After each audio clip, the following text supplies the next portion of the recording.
Hello everyone. RJS 2025 की writ को लेकर जो जोधपुर बेंच में अपने ने जो रिट फाइल की थी वो रिट अपनी डिसमिस हो गई है। और डिसमिस हुई है, कोई प्रॉब्लम नहीं है कि आप लोग को भाई उनको ये लगता है कि भाई पेपर में कोई गड़बड़ नहीं है, कुछ भी नहीं है, तो ठीक है, आप बोल दो कि भाई क्या वजह क्या है, एग्जैक्ट ग्राउंड तो लिखो। पर इनके ग्राउंड ये हैं कि एक कोई रिट फाइल हुई थी पहले, जिसके अंदर जो भी पर्सन था जिसने रिट फाइल की थी, वो सिर्फ उन्होंने रिट फाइल की, सोर्सेज नहीं पेश किए, एविडेंस वगैरह कुछ पेश नहीं किए। तो इस वजह से उन्होंने जो रिट थी उसको डिसमिस कर दिया था। बाकायदा उस रिट के अंदर भी जो फैसला है उसमें भी जो उस केस के जो जज हैं उन्होंने ये बात बोली है कि भाई आपके पास सोर्सेज नहीं है, आप ग्राउंड्स नहीं सही से ला पाए ये। और देन उसके बाद एक एक्सपर्ट कमेटी की रिपोर्ट जो बुलाई गई, और उसके बेस पे जो अपने वाली रिट है जो डिसमिस की गई है, उसमें जो जज हैं, जो डबल बेंच है, उनका ये कहना है कि भाई क्योंकि एक पहले रिट डिसमिस हो चुकी है इसलिए हम ये रिट एंटरटेन नहीं करेंगे। तो हमारा उनसे यही सवाल है कि भाई साहब, आप पहले वाली जो रिट है उसमें सिर्फ एक सवाल है जिसके अंदर सामने वाली पार्टी कोई किसी भी तरह का एविडेंस या ग्राउंड नहीं ला पाई। इस रिट के अंदर कम से कम 7 से 8 सवाल है, और उसमें से भी एक दो सवाल तो ऐसे हैं जिसके ऊपर आपकी एक्सपर्ट कमेटी का कुछ भी नहीं आया। आप लोग ये कह रहे हो कि भाई क्योंकि हम तो जज हैं, हमारा लॉ का काम है, हमें तो हिंदी इंग्लिश की नॉलेज नहीं है तो हम नहीं देख सकते। तो साहब कौन देखेगा? आप लाओ कोई ना कोई जो आपका देख के बताए हमें। वहाँ पर वकील है, जो पार्टी जा रही है उसको बताओ तो सही कि भाई एक्सपर्ट की अगर रिपोर्ट आई है तो वो रिपोर्ट में बताया क्या है। आप लोगों ने अपने हिसाब से रिपोर्ट पढ़ ली और कह दिया जी नहीं, एक्सपर्ट ने तो बोला है कि सब सही है। सब सही है तो इतने सारे बच्चे पागल तो है नहीं। आपके दो क्वेश्चन है, एक क्वेश्चन आपका है दिवालिया वाला, एक क्वेश्चन वाला है आपका अबेटमेंट। एक क्वेश्चन में आप दोनों क्वेश्चन में मिसप्रिंट है। एक क्वेश्चन में मिसप्रिंटिंग है, आप डिलीट कर रहे हो, दूसरे क्वेश्चन में मिसप्रिंटिंग है, आप डिलीट नहीं कर रहे हो। आपकी एक्सपर्ट कमेटी ये सही मान रही होगी कि ये सही है? साहब एक्सपर्ट कमेटी की रिपोर्ट तो दिखा दो। क्या जी वो तो कॉन्फिडेंशियल है, सील्ड है। आपने भी तो पढ़ी है, आप पढ़ के ही बता दो हमें कि उन्होंने एक एक बात क्या बोली है। उसके बाद जिन्होंने पेपर बनाया, जो कमेटी, जो जज पेपर बनाने वाली कमेटी का हेड है, वही जज वो रिट सुन रहा है। बहुत सही फैसला होगा, फैसला तो बहुत ही अच्छा फैसला आएगा। जो ये बंदा बोल देगा कि हाँ हाँ कि जो पेपर बना है उसमें गड़बड़ हुई है, कौन मान लेगा कि अपनी गलती हुई है? क्योंकि गलती तो ऑब्वियस, भाई आप लोग तो अपने आप को वैसे ही भगवान से कम मानते नहीं हो, तो कहाँ आप लोग गलती मान लोगे? आप लोग बच्चों की, वैसे ही बच्चा हाई कोर्ट में आने के लिए उसको इतना पैसा लगाना पड़ता है, पहले तो वो इतना पैसा लगाए, भागे कहीं ना कहीं से, आप लोगों से तारीखें भीख मांग के तो तारीख लेके साहब जल्दी सुन लो जल्दी सुन लो। आप लोग उसको खींचते खींचते पेपर की डेट तक ले आते हो।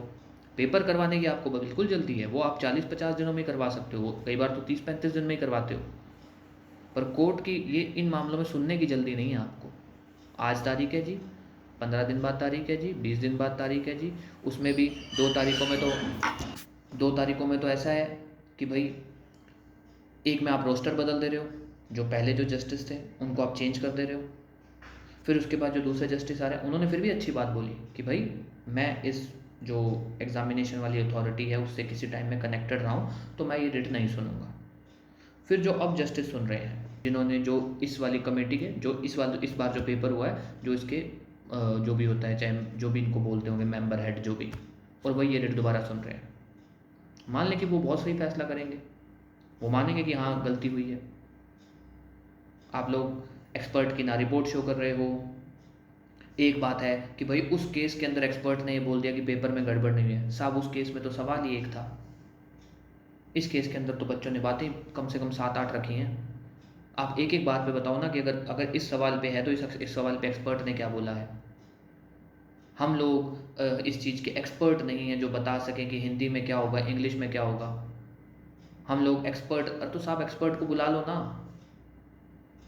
एक्सपर्ट को बुला लो, उसका उसको वहीं पे उसका आप ले लो ओपिनियन कि भाई एक्सपर्ट आपका क्या कहना है, ताकि अगर बच्चों के पास कोई ग्राउंड है तो वो ला सकें। बच्चे, आप लोग कामता प्रसाद जो एक रिनोन बुक है उसको आप रिजेक्ट करो कि नहीं नहीं ये तो नहीं चलेगी।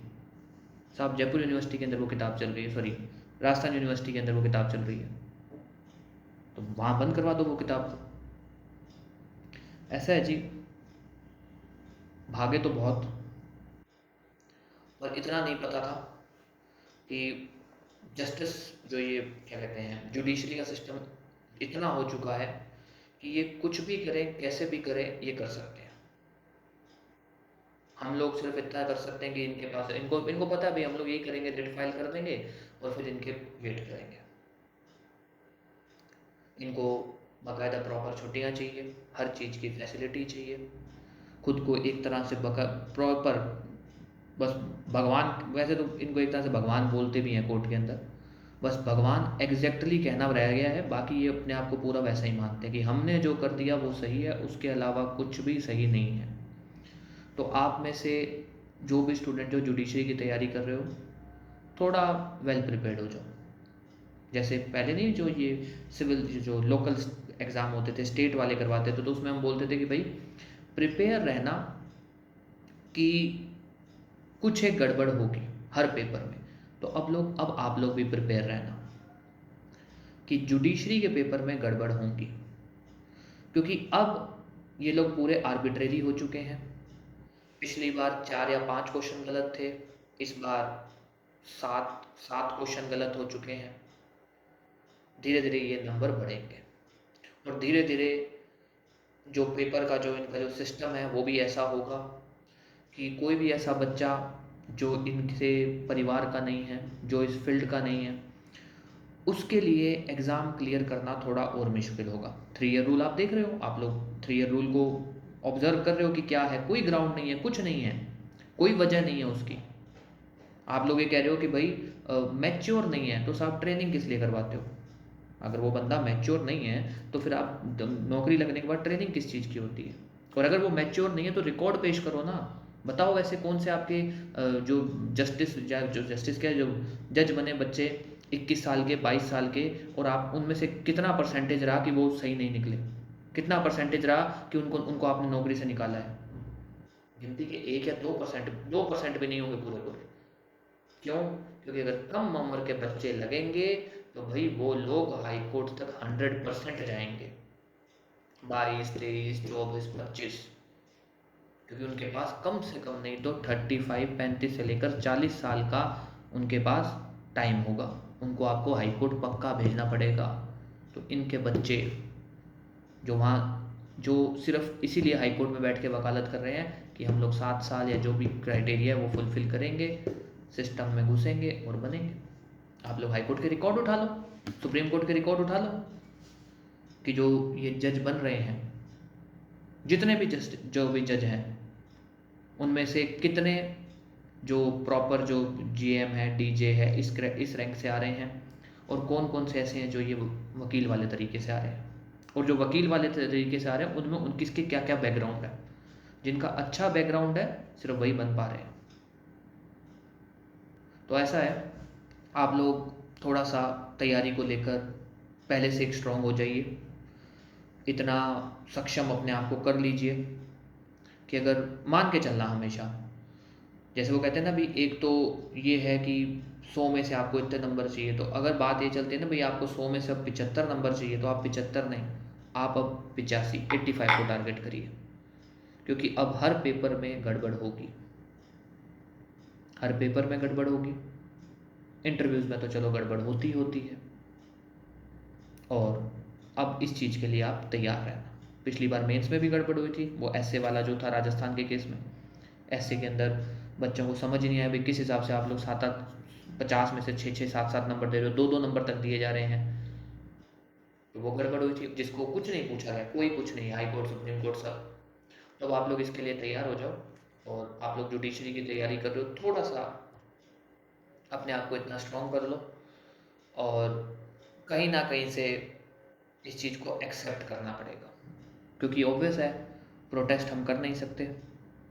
प्रोटेस्ट करने के लिए हमारे पास नंबर बोल दो, क्योंकि भाई हमारा जो जो हम जिस फील्ड के लोग हैं, हम लोग एक कहते हैं भाई अपनी जो फील्ड है वो एक थोड़ी प्रोफेशनल टाइप से फील्ड आ जाती है, तो हम लोग को प्रोटेस्ट करना ऐसा लगता है कि नहीं यार ये अच्छी चीज़ नहीं है, प्रोटेस्ट हम लोग कर नहीं सकते हैं।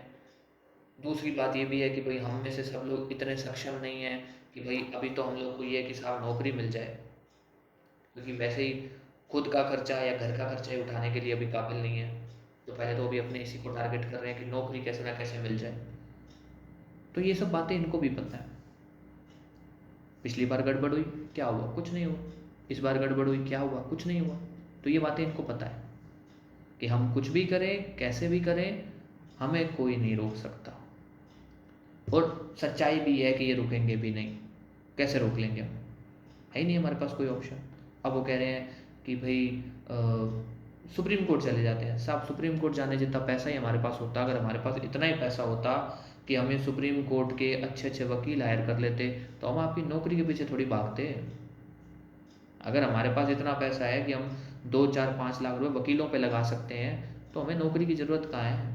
तो 2 4 5 लाख रुपए तो वही लगा सकता है जिसके पास कोई करोड़ों रुपए पड़ा हो। कोई 50 लाख 1 करोड़ रुपए घर में पड़ा रहता हो कि लगा देगा 2 4 5 लाख रुपए। फिर हमें आपकी नौकरी की क्या ज़रूरत है? हम खुद में इतने सक्षम हैं कि अच्छा बिजनेस कर लेंगे कोई। तो अब मैं तो इस चीज़ को चलो मान ही चुका हूँ, हालांकि मुझे ये उम्मीद नहीं थी। मुझे ये था कि हाँ ठीक है यार, इंटरिम नहीं मिलेगा, कि बहुत टाइम डिले हो रहा है तो इंटरिम ये नहीं देंगे, मुझे ये था। बट जिस हिसाब से आखिरी में आते आते ये हुआ कि भाई आज की हियरिंग कमेटी, जो एग्ज़ाम करवाने वाली कमेटी थी, उसमें कौन था? यही आदमी था। ये क्या हो रहा है? वही आदमी कमेटी में, वही आदमी किसको सुन रहा है? साहब, कौन अपनी गलती मानेगा? उसके बाद ग्राउंड क्या है जी? वो मनु यादव वाली रिट डिसमिस हो गई। साहब, उसके अंदर तो सवाल ही एक था, और उसके अंदर तो उस पार्टी ने, जो पार्टी थी उसके पास सोर्सेज ही नहीं थे। यहाँ पर तो सोर्सेज भी हैं, सुन तो लो, सोर्सेज देख तो लो। नहीं, हम तो एक्सपर्ट नहीं है। चलो, जहाँ तक लड़ाई थी, ये लड़ाई लड़ ली है अपने ने।